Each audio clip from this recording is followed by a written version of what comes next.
الأهلي يتأهل لدور المجموعات على حساب سان جورج. بيراميدز يشارك لأول مرة ببطولة دوري أبطال أفريقيا، والزمالك ومودرن فيوتشر في مجموعتين مختلفين من بطولة كأس الكونفدرالية الإفريقية. أسفرت قرعة دور المجموعات لدوري أبطال أفريقيا لنسخة 2023-2024 اللي كانت في مدينة جوهانسبرج بجنوب أفريقيا، والأهلي بيكون واقع في المجموعة الرابعة مع الفريق الجزائري شباب بلوزداد ويانج أفريكا التنزاني وميديام الغاني. فيما أسفرت القرعة عن وقوع بيراميدز في المجموعة الأولى واللي فيها مازيمبي الكونغولي وسان داونز الجنوب أفريقي.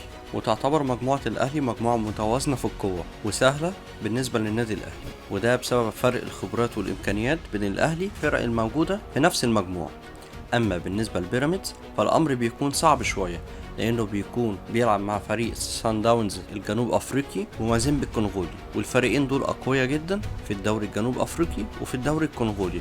أما على الجانب الأفريقي فالفرقة دي ليها نجاحات كبيرة قدام الأهلي وقدام فرق تانية غير الأهلي أقوياء.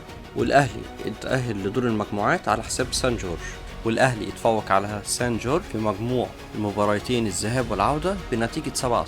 أما بالنسبة عن بيراميدز فدي بتكون المرة الأولى في تاريخ نادي بيراميدز المشاركة في دوري أبطال أفريقيا، واتأهل بسبب إنه كسب فريق الجيش الرواندي بنتيجة 6-1 في مجموع المباراتين.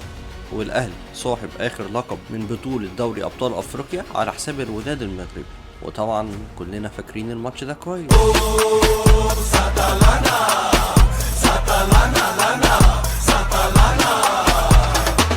وبيراميدز بيشارك لأول مرة بعدما احتل وصافة ترتيب الدوري المصري في الموسم اللي فات، وبيسعى فريق بيراميدز لتحقيق أول لقب في مسيرته الموسم الحالي، وبيتصدر النادي الأهلي قائمة أكتر الفرق تتويجا ببطولة دوري أبطال أفريقيا برصيد 11 لقب. أما نادي الزمالك في المركز الثاني برصيد 5 ألقاب بالتساوي مع مازيمبي الكونغولي.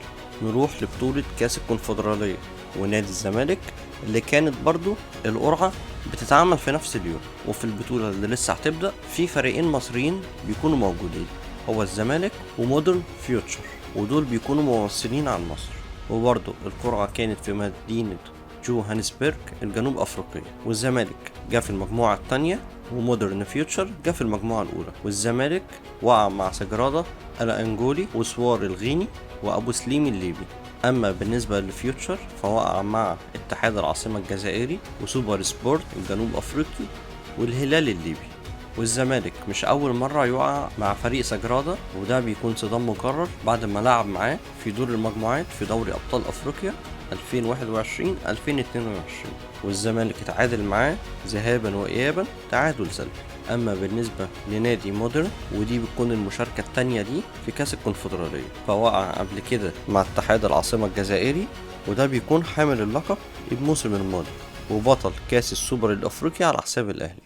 والزمالك بيكون اتأهل لدور المجموعات عشان كسب فريق سولار الجيبوتي بنتيجة 4-3 في الدور التاني. ونادي فيوتشر اتأهل بعد ما كسب فريق تنزاني بنتيجة 4-2. لو عجبتك الحلقة اضغط لايك وسبسكرايب للقناة عشان يصلك كل جديد.